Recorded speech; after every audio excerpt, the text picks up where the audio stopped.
Pinay beauty queen na si Lindsay Maranan, tinanghal na Miss Global Universe 2026 sa Singapore.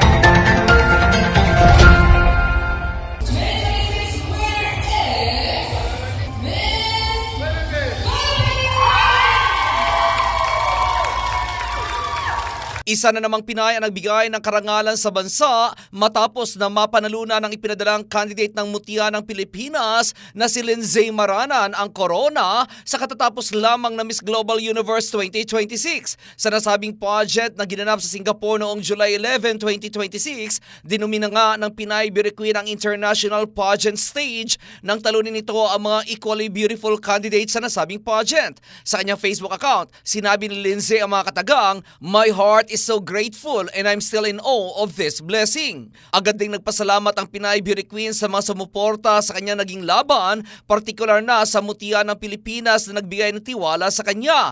Bukod sa corona, napanalunan din ni Lindsay ang Best in Long Gown. Bago ang finals, nangako si Lindsay na gagawin ang lahat upang makuha ang corona sa nasabing pageant. Sa interview sa Beauty Queen, sinabi nito na daladala niya hindi lamang ang kanyang pangalan, kundi ang bansang Pilipinas at lahat ng mga Pilipino na naniniwala sa kanyang kakayahan. Naging runners-up naman ni Lindsay ang mga pambato ng Singapore, Hong Kong, Belgium at New Zealand kung saan pinalitan nito ang last year's winner na si Kinty Verhoeven ng the Netherlands.